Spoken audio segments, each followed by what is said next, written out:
आप लोग देखने जा रहे हैं तभी इतने उसकी कमाई हो रही। तो आप अच्छे सिनेमा को देखिए, अच्छे कलाकार हैं, अच्छी स्टोरियां हैं, नए नए कलाकार हैं, छोटे डायरेक्टर हैं, छोटी जगहों के एक्टर हैं, उनको मौका दीजिए।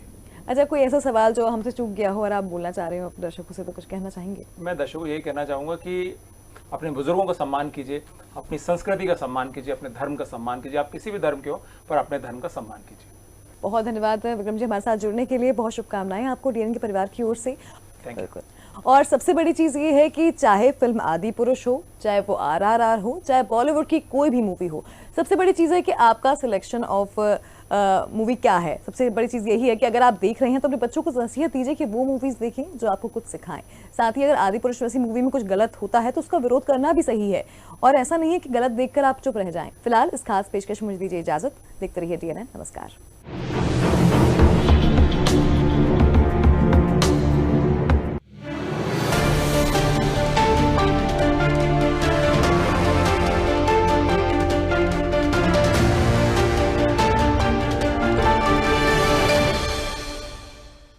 शहर से दूर एक पूरा शहर है गोल्डन माइल, और भोपाल इंदौर एक्सप्रेस हाईवे पर इसी गोल्डन माइल में है आपकी आने वाली सरीन लाइफ की destination green valley studio apartment. यहाँ है लश ग्रीन एनवायरनमेंट के साथ swimming pools, sit outs, sporting areas जैसे मॉडर्न लाइफस्टाइल को सूट करने वाली सारी amenities. Book your studio apartment at a starting price of just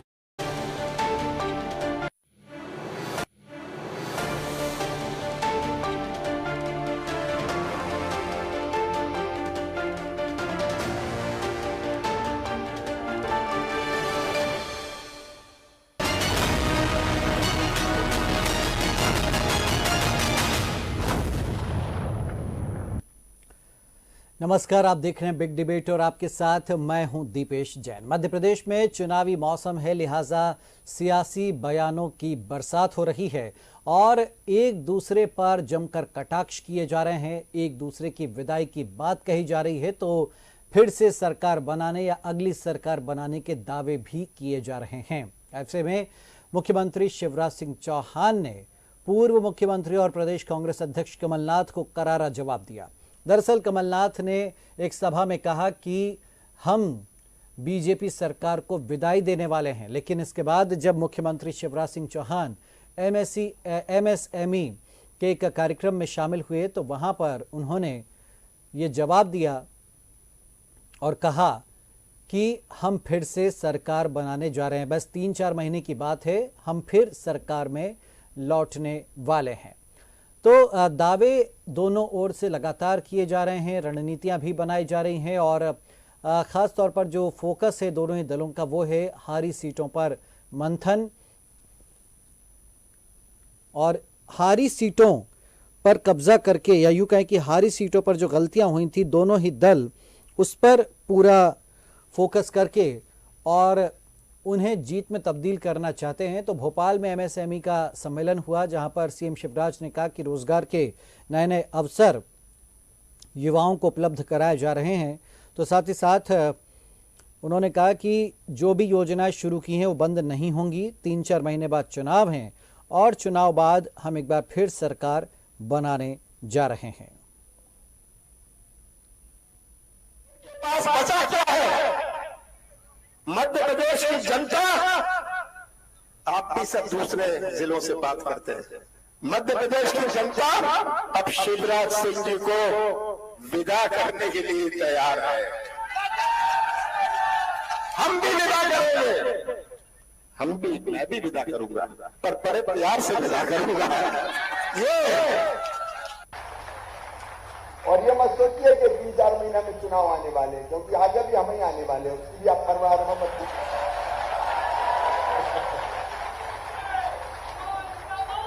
आत्मविश्वास से बढ़ के करोगे, इसलिए आप खुद के विचार कीजिए। देखिए, ये सिर्फ दिखावे के लिए है। वो कहाँ खड़े हैं, कितने पानी में खड़े हैं, मोदी जी भी जानते हैं। शिवराज जी की बॉडी लैंग्वेज बता रही, हर चीज खुल जाती है उनके बॉडी लैंग्वेज से। उनकी दुर्गत होने वाली है। तो दोनों ही ओर से बयान आपने सुना, किस तरीके के बयान आ रहे हैं। बहरहाल हमारे साथ कुछ खास मेहमान हैं, उनका हम परिचय करवाते हैं। हमारे साथ में योगेश यादव जी हैं कांग्रेस की ओर से, बहुत स्वागत है आपका योगेश जी। चेतन सिंह जी हमारे साथ में बीजेपी की ओर से हैं, चेतन जी आपका बहुत स्वागत है। और वरिष्ठ पत्रकार राजेश जौहरी जी हमारे साथ में, आपका भी स्वागत है। पहला कमेंट है योगेश जी आपसे ही। तो मुख्यमंत्री शिवराज सिंह चौहान ने जवाब दिया, जो बात कही थी कमलनाथ जी ने कि हम विदाई देंगे अच्छे से, लेकिन उन्होंने कहा कि भाई चिंता मत करना, 3-4 महीने बाद चुनाव है और हम फिर सरकार में लौट रहे हैं। क्या कहेंगे योगेश जी? और वो उन्होंने कही ये बात कि मैं आत्मविश्वास के साथ ये बात कह रहा हूँ। देखिए दीपेश जी, मन को बहलाने के लिए गालिब ख्याल अच्छा है। ये बात तथ्यात्मक रूप से प्रमाणित हो चुकी है कि शिवराज सिंह जी की सरकार का ये आखिरी कार्यकाल है। ये और कॉन्फिडेंट बनकर, ठीक है, एक राजनेता का ये कर्तव्य भी होता है कि वो अपने आप को ज्यादा बताए, लेकिन जिस तरीके से आप स्वयं समीक्षात्मक दृष्टिकोण से देखे, आप देखे, राजेश जौहरी जी देखे, तो ये बात तय हो चुकी है कि भारतीय जनता पार्टी की उल्टी गिनती शुरू हो गई है। क्योंकि जिस तरीके से इन लोगों ने वादे किए थे, नारे दिए थे और जिसको बोलते सपने परोसे गए थे, वो सब ध्वस्त हो चुके हैं। और एक ऐसी सरकार जो कर्ज लेकर घी पीते पीते कैसे भी करके शने शने अपना समय को पूरा किया है और वादों की झड़ी लगा दी, जहाँ 56,000 घोषणाएं करने के बाद कुछ ऐसी व्यवहारिक घोषणाएं की कि जो संभव ही नहीं थी, लेकिन कहीं पर भी शिवराज सिंह जी नहीं चूके। जिसको कहते हैं कि बोलते गए, लेकिन जिसको वर्किंग बोलते हैं, गुड गवर्नेंस के लिए कहा जाता है कि बैठकर कार्य करना, अपने सिस्टमेटिक करना, पुराने कार्यों की समीक्षा करना। ऐसा लग रहा था कि 2018 की ठोकर के बाद, शायद हारने के बाद, भारतीय जनता पार्टी और शिवराज सिंह जी को ये जरूर सनत आ गई होगी कि नहीं अब कुछ हमें कर दिखाना है। लेकिन वही बातें, वही ढकोसले, वही झूठ, वही करप्शन, वही लाल फीताशाही। और अब ये तो बात प्रमाणित भी हो गई है कि जब जिस तरीके से आग लगाई गई भोपाल के मुख्यालय पर जाकर, भवन पर आग लगी है, तो अब जहां पर स्वास्थ्य विभाग की जो कोरोना का करप्शन था वहां फाइलें जलाई गई, तो ये संकेत तो अब अधिकारियों की तरफ से भी मिलने लग गए कि भारतीय जनता पार्टी का ये कार्यकाल पूरा हो रहा है। ठीक है, शिवराज सिंह जी ने अपनी जो भी बात कही है, लेकिन कमलनाथ जी जो भी कहते हैं वो तथ्यात्मक आधार पर कहते हैं। उनके साथ एक पुख्ता सबूत होता है, वो कार्य करने की उनकी एक शैली है। और ये शैली के अंतर्गत हर बातें राजनेता के उससे नहीं, वो एक प्रशासनिक अधिकारी के रूप में भी सफलता प्राप्त उनका कार्यकाल रहा है। और उन्होंने जो कहा था उसको बहुत तेजी से पूरा किया है। तो इस आधार पर हम कह सकते हैं कि 2023 के नवंबर के बाद 2023 का दिसंबर का जो सूरज उगेगा वो कांग्रेस का सूरज होगा। और चेतन जी, तो वो कह रहे भाई जो सूरज उगेगा कांग्रेस का उगेगा, और वो कह रहे हैं कि बड़े, कमलनाथ जी ने आज कही बात कि बड़े प्यार से विदाई देने वाले हैं भाजपा सरकार को, लेकिन शिवराज जी कह रहे हैं कि बस 3-4 महीने बाद हम फिर सरकार में लौटने वाले हैं। और वो कह रहे हैं कि दिल बहलाने के लिए आपका ये ख्याल अच्छा है। देखिए, हम सरकार से बाहर हुए कब हैं? हम तो अभी भी सरकार में, आज भी हैं, कल भी हम रहेंगे और वर्षों वर्ष तक भारतीय जनता पार्टी जनता की सेवा करती रहेगी। हम रणछोड़ लोग नहीं हैं। हम सरकार के बाहर रहेंगे तब भी जनता के बीच में रहेंगे, जनता की सेवा करते रहेंगे। हमारे मुद्दे अलग हो सकते हैं, हमारी नीतियां वही रहेंगी। जनता का विकास, मध्य प्रदेश का विकास, ये हमारी प्राथमिकता है।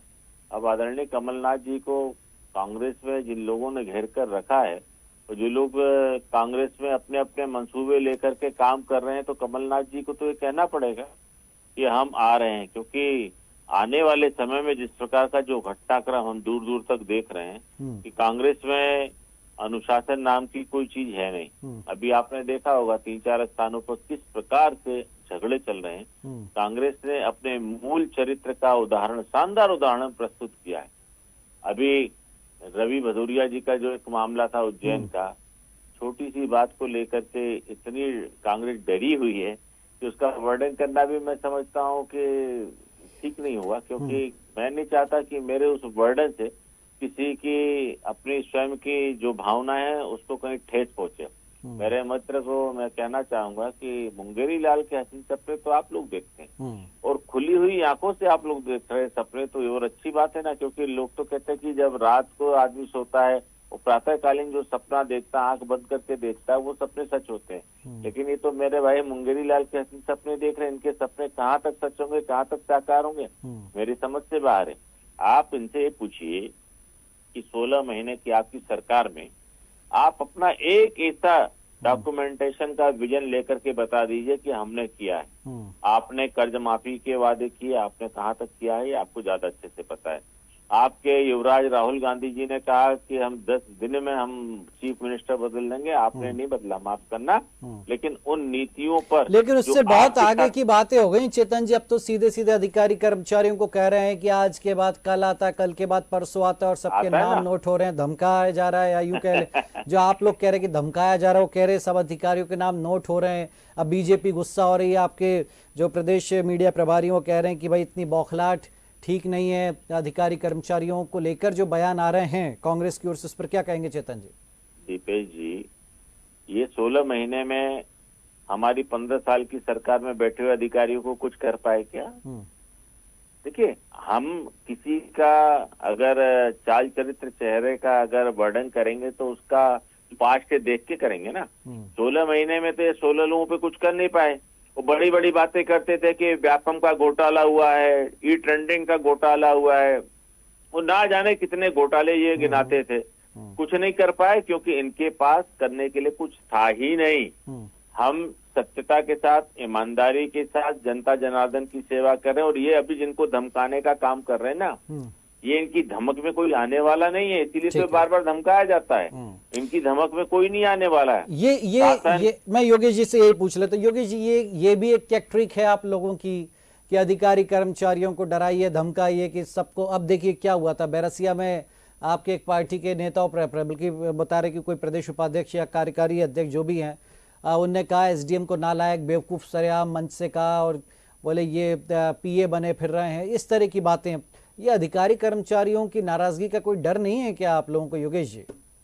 देखिए दीपेश जी, आप अच्छी तरह जानते हैं हमने डराने धमकाने के शब्द का आप प्रयोग कर रहे हैं। हम सिर्फ समीक्षा चाहते हैं। हम आपसे चाहते हैं क्या प्रजातंत्र में ये जायज है कि सतना का कलेक्टर, सतना का निगमायुक्त सैल्यूट कर रहा है, ध्वजवंदन पर जाकर खड़ा हो रहा है, आरएसएस के कार्यक्रम को अटेंड कर रहा है? नहीं, ये तो चलिए 3 दिन पहले की घटना, लेकिन धमकी का सिलसिला तो उसके पहले से चला आ रहा है। दीपेश जी, ये बताइए प्रशासनिक सुचिता में ये होना चाहिए कि एक सर्वोच्च अधिकारी, क्या आप वहां पर आप पवित्रता, क्या प्रशासनिक तौर पर सतना में ईमानदारी से ये दोनों अधिकारी कार्य करेंगे?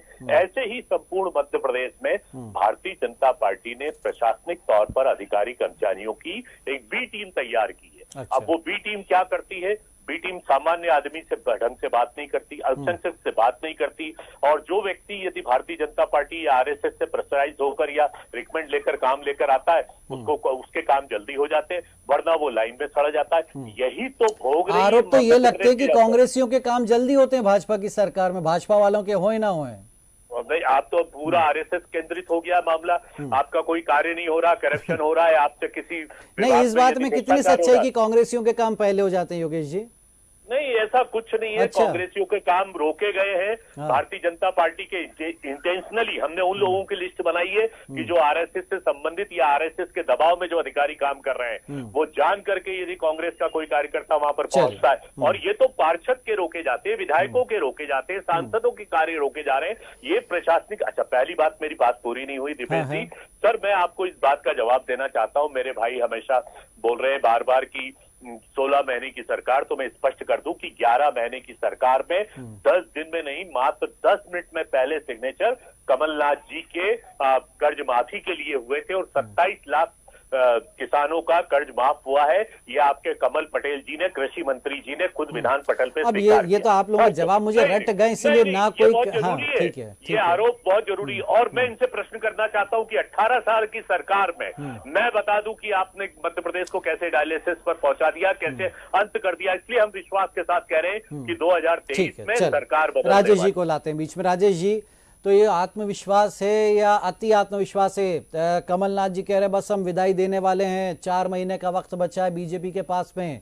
शिवराज जी ने कहा भाई कोई चिंता मत करना, 3-4 महीने बाद हम फिर से सरकार में आ रहे हैं। तो ये और दोनों बड़े मुस्कुरा करके, बड़ा ऐसा कोई टेंशन नहीं दिख रही चेहरे पर। ये क्या राज है इसके पीछे राजेश जी? या ये बनावटी मुस्कुराहट है, या फिर वाकई नहीं अंदर से कोई आत्मविश्वास है, कोई ऊर्जा ताकत मिल रही है? जी दीपेश जी, ऐसा है कि एक एज ए टीम लीडर, कोई जो टीम का लीडर है उसको अपना कॉन्फिडेंस तो दिखाना ही पड़ेगा जीत का। अगर उसकी जुबान में जरा सा भी लड़खड़ाना हुआ या जरा सा भी कहीं उनके जो बॉडी लैंग्वेज में कमजोरी दिखी, तो पूरे पार्टी के जो नेता होते हैं, ये दोनों पे ही लागू होता है। नेता होते हैं, जो वर्कर्स होते हैं, जो बिल्कुल ग्राउंड लेवल पे काम करते हैं, फिर उनका भी हौसला उतना पस्त होता है। तो आपको तो उतनी ही एनर्जी से आखिरी दम तक, चुनाव वाले दिन तक भी यही बोलना है, बल्कि चुनाव के बाद तक भी बोलते हैं, जब तक कि रिजल्ट नहीं आ जाता है कि जीत, भले ही मालूम चल जाए कि ये एग्जिट पोल ने ये बता दिया है, फिर भी कहा जाता है कि नहीं, जीत हम तो रहे हैं। तो ये तो एक बात होगी। दूसरी बात ये है कि चाहे फिर वो युद्ध हो या फिर इलेक्शन हो, दोनों लड़े किस लिए जाते हैं? जीत के लिए, विक्ट्री के लिए लड़े जाते हैं, कोई हारने के लिए थोड़ी लड़ता है। और जब उद्देश्य जीत है तो फिर जीत की बात करेगा। फिर कमलनाथ जी क्यों नहीं जीत का बोलेंगे, शिवराज जी क्यों नहीं जीत का बोलेंगे? और अगर वो ऐसा कर रहे हैं तो कुछ गलत नहीं है। अपनी अपनी टीम को बहादुरी से लीड करना, उनको जोश भरना उसमें नहीं, लेकिन एक धोखे में भी तो नहीं रखना चाहिए ना राजेश जी। जैसे कुछ समय पहले तक दिग्विजय सिंह जी कह रहे थे कि हाँ, हमारा संगठन कमजोर है बीजेपी के मुकाबले, तो क्या वो समस्याएं दूर हो गई हैं?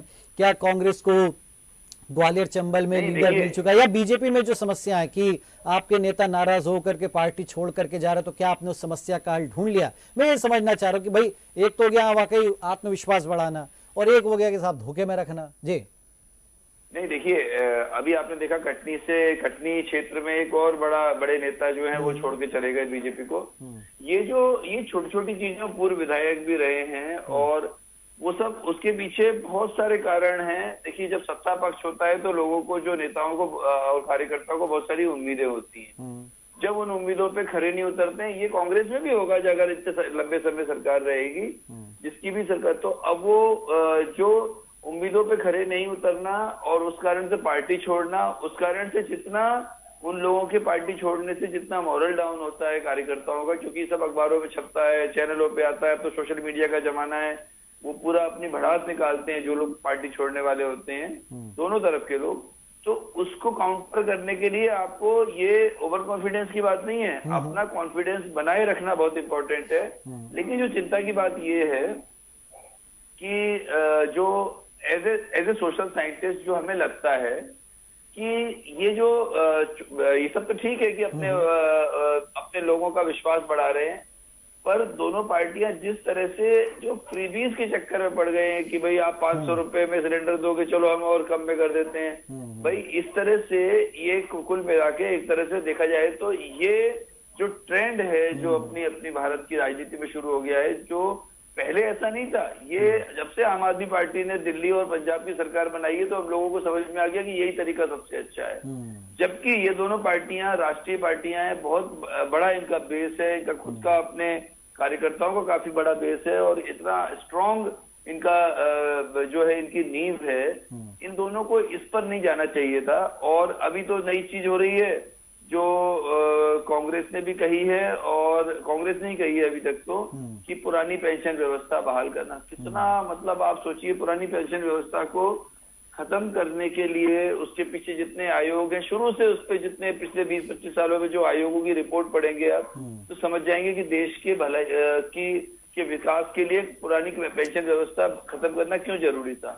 अब अगर उसको वापस शुरू कर देंगे या नहीं भी करेंगे, उसके चक्कर में कुछ सीटें आ गई, तो यहाँ सवाल ही उठते ना राजेश जी। चलिए, हालांकि मुद्दा नहीं है, लेकिन एक छोटी सी बात कि भाई पुरानी पेंशन, अब वो सरकारी अधिकारी कर्मचारी क्या कहते हैं, बहुत बड़ी लॉबी उनकी भी, वो कहते हैं भाई एक दिन का विधायक, एक दिन का सांसद, वो तो फिर जीवन भर पेंशन पाता है, और हम जिनने सालों तक नौकरी की, जिंदगी खपा दी, फिर हमारी पेंशन पे क्यों इनकी निगाह। तो वो एक मुद्दा है। और ये देखिए, मुद्दे उठते हैं तो सरकारों के लिए एक मुसीबत भी बन जाती है। कुछ लोग इसको कैश करा लेते हैं, कुछ लोग मजबूरी में फिर उसमें साथ देते हैं। जैसे कांग्रेस की बात कर लें, कहाँ तुष्टीकरण करती थी, कहाँ आज सॉफ्ट हिंदुत्व के आज हार्ड हिंदुत्व, और बीजेपी को पछाड़ने में जुट गई है कांग्रेस हिंदुत्व के मुद्दे पर। भले वो हिंदुत्व और हिंदुओं को अलग अलग करती है, लेकिन आज देखिए आप, आदि पुरुष फिल्म में भगवान राम और हनुमान जी के संवाद को लेकर जो विवाद हुआ, तो आज कांग्रेस मांग कर रही, जबकि कहती थी अभी तक कि अरे किसी फिल्म को बैन नहीं करने चाहिए और बैन की मांग नहीं उठनी चाहिए, और जिसको नहीं देखना वो ना, ये वही कांग्रेस है,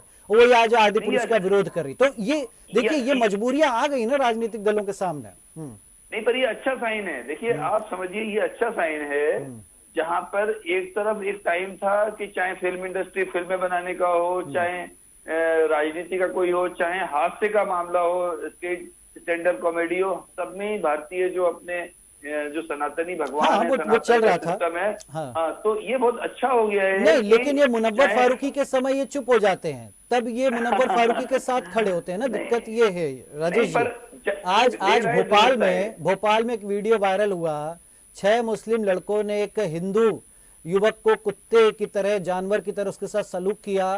कांग्रेस के किसी नेता ने उसकी निंदा नहीं की, बुराई नहीं की, तो ये फिर कहीं कहीं इनको पैर पीछे खींचने पड़ते। तो बहुत सारी चीजें हैं, ये कहां तक बचेंगे? सबके चेहरे सामने आ ही जाते हैं। बीजेपी चाहे कितने मुस्लिमों का साथ देने की बात कर ले, कई बार उनके भी चेहरे उघड़ जाते हैं।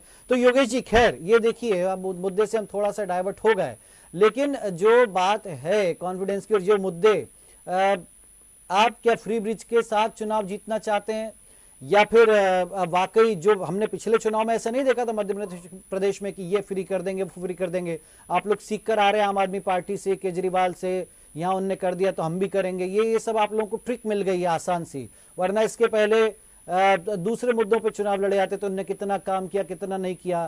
तो अभी आसान लग रहा है, उन्होंने कहा दे दो साहब, मतदाता को उठा के 2000 रुपया, अपने आप आ जाएगा वोट। तो ये क्या ठीक है योगेश जी? आप इतने साल से, इतने दशकों से आप राजनीति में हैं, क्या ट्रेंड ठीक है क्या राजनीति का?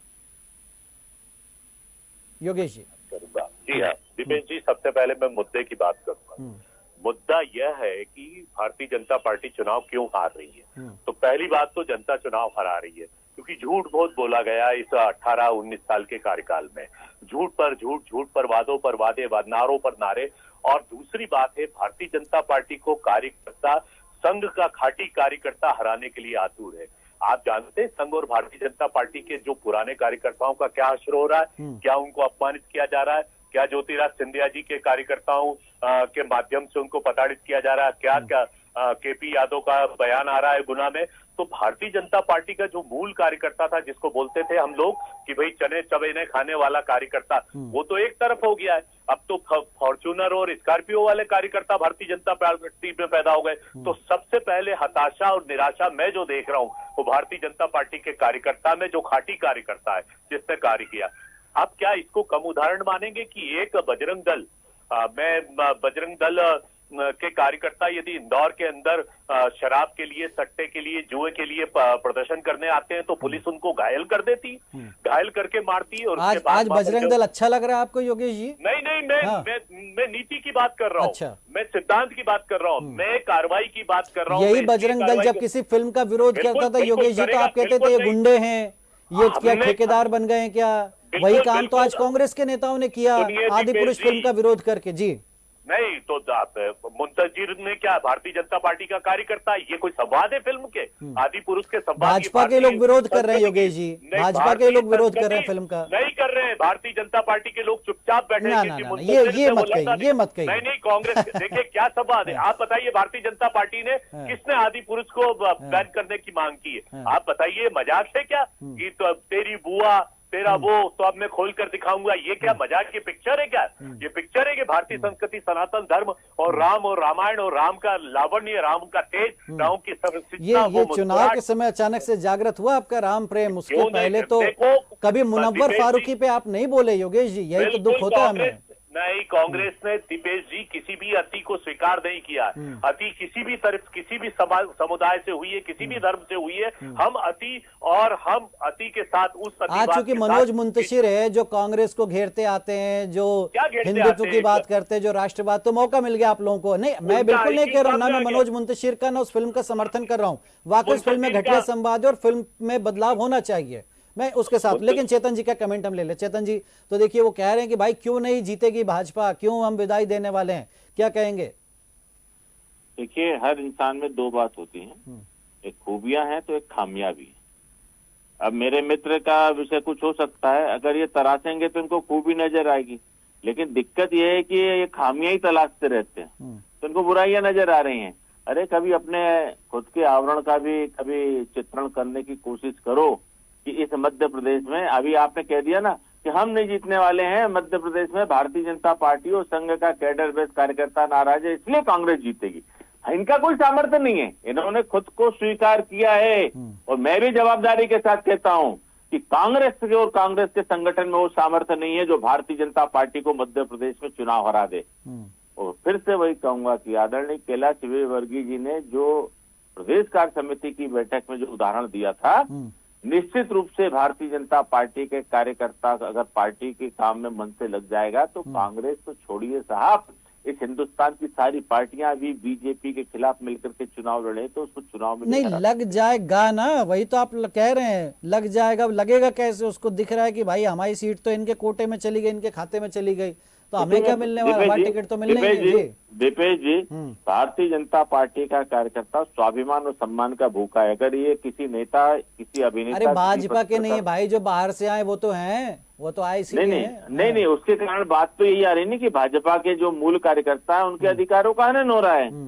भाजपा का कार्यकर्ता अरे हुआ ही है, दीपक जोशी क्यों गए भाई पार्टी छोड़ करके? हुआ ही ना उनके अधिकारों का। हाँ, दीपक जोशी जी के साथ अधिकारों की बात है कि क्या पर्सनल मामले है, उसमें कोई कमेंट करना नहीं चाहता। नहीं, कोई फंस नहीं गए। भारतीय जनता पार्टी ने कोई ऐसा चाल चरित्र चेहरा रखा ही नहीं है जिसमें पार्टी कहीं जाकर के फंस जाए। भारतीय जनता पार्टी अपने मुद्दों पर राजनीति करती है, अपने मैनिफेस्टो पर काम करती है। फंसे तो वो जब चुनाव आता है तो राम राम करते हैं, और जब चुनाव चले जाता है तो रावण रावण करते हैं। अरे भैया, भगवान शंकर भोले के राम भी उतने बड़े उपासक थे जितने बड़े रावण थे, लेकिन रावण का चरित्र क्या था, प्रभु श्री राम का चरित्र क्या था? तो इसलिए भगवान भोले शंकर की कृपा किसको मिली? श्री राम जी को मिली। और रावण के चरित्र वालों को विरोध नहीं कर रहे हैं बीजेपी के नेता खुल करके। नहीं, अनेक नेताओं ने किया है। मैं मेरे मित्र से बहुत विनम्रता के साथ कहना चाहता हूँ, योगेश जी आप समझदार जेंटल पर्सन है कांग्रेस के। भारतीय जनता पार्टी उन तमाम विषयों का पूरी ताकत के साथ विरोध करती है जिस प्रकार का चित्रण इसमें यदा कदा देखने को हमको कहीं कहीं मिला है। और मैं भी आपके चैनल के माध्यम से उन सारी बातों का विरोध करता हूं। बल्कि अगर मैं सरकार या सरकार के सरकारी तंत्र में अभी नहीं होता तो उस थिएटर पे जाकर के मैं तोड़फोड़ भी करके आया हूं। पुराने रूप में लौट आते हैं। हाँ, हमारा पुराना मूल डीएनए यही है। तो योगेश जी, अगर आपको परेशानी है तो मेरा आपसे निवेदन है कि आज आप विपक्ष में थोड़ा सा निकलिए, संघर्ष करिए, आप लोग भी करिए। जो हम नहीं कर पा रहे कब से आप ही कर दीजिए। जनता को लगे नहीं भाई ये कोई तो हमारी करने वाले लोग आ गए। हाँ, कोई तो हमारी सुनवाई कर रहा है। तो कम से कम इस तरह से आप आ जाइए तो जनता का थोड़ा आप पर भरोसा जाएगा। योगेश जी जल्दी से जवाब दीजिए, फिर मैं लास्ट कमेंट राजेश जी से लूंगा। देखिए, मैं तो सिर्फ इतना दर्द है कि डॉक्टर केपी यादव कल मेरे साथ थे इंदौर में, गुना सांसद, उनकी व्यथा। क्या डील वील चल रही है? क्या कुछ क्या चल रहा है? नहीं, डील वील कुछ नहीं चल रही। वो अपने, हमें जरूरत भी नहीं है, हमें कोई आवश्यकता नहीं। लेकिन जो व्यथा, जो अंदर की पीड़ाएं सामने आ रही है, और जहां तक आदि पुरुष का मामला है, भारतीय जनता पार्टी को हम बता दें, हम सड़क पर हैं, हम प्रदर्शन कर रहे हैं। आज इंदौर में प्रदर्शन हुआ, भोपाल में हो रहा है, जबलपुर में हो रहा है। और हम भारतीय संस्कृति और सनातन धर्म के खिलाफ कोई भी ऐसी बात जिसमें विकृति हो, मैं शब्द विकृति का प्रस्तुत कर रहा हूँ। 23 के बाद भी होगा, चुनाव के बाद भी दिखेंगे आप लोग? मतलब मुझे पहली बार दिख रहे हैं इतने बहुत लंबे अरसे बाद। कभी कांग्रेस का मूल तत्व है, हम किसी भी अति को बर्दाश्त नहीं करेंगे। चलिए, हम किसी राजेश भी संस्कृति के खिलाफ। ये बदलाव क्या कहता है जी? ये जो बदलाव है, कहे कुछ भी, लेकिन बदलाव अच्छा है। अच्छा है। और हाँ, देखिए, अच्छा है कहीं ना कहीं एक नहीं, ये इसीलिए तो गुस्सा नहीं कि मनोज मुंतशिर है सामने ने कहा अच्छा बेटा अब आया ऊंट पहाड़ के नीचे, अब देखो हम क्या करते, जो मनोज इतने दिन से उछल रहे थे। पर एक चीज है, मनोज मुंतशिर अगर गलती नहीं करता, अगर ये मौका नहीं देता तो कैसे कांग्रेस को पकड़ती? उसने मतलब इतने अच्छे विचारों के आदमी ने ये गंदी हरकत कैसे कर दी, ये समझ में नहीं आ रहा है। ये दुख की बात है। हाँ, ये दुख की बात है। दूसरी बात ये है कि योगेश भाई साहब ने जो एक बात बोली है, बहुत अच्छी बात बोली है, और वो ग्राउंड की, चेतन जी माने या नहीं माने, पर ग्राउंड रियलिटी यही है कि बहुत सारे पुराने कार्यकर्ता नाराज तो है पार्टी से, और वो भले ही खिलाफ वोट नहीं करेंगे पर वो निकलेंगे नहीं, आपके सपोर्ट के लिए निकलेंगे नहीं अभी आज की स्थिति। और ये भी बड़ी हैरानी की बात है कि बजरंग दल के नेताओं पे लाठियां चल रही हैं बीजेपी की सरकार में, और वहां नारेबाजी हो रही है। तो ये चिंता की बात है, क्योंकि चुनाव के समय यही लोग आगे निकलते हैं भाजपा के लिए। दीपेश जी, सिर्फ चुनाव की बात नहीं है, जितने भी हम उन बातों को यहाँ बोलना नहीं चाहते हैं, लेकिन जो वो मुद्दे आते हैं समाज के खिलाफ, उन सब में कोई ये बजरंग दल का यही कार्यकर्ता, चलिए तो कह सकते हैं कि यही चाकू भी खाता है। भाजपा आज कांग्रेस युक्त हो गई है, तो कांग्रेस भी भाजपा युक्त हो जाए। लेकिन क्या ये एक आखिरी बात आपको बतानी थी। एक छोटी सी समस्या है कि हम तो बहुत बचपन से आरएसएस, कांग्रेस, बीजेपी सबको देखा है।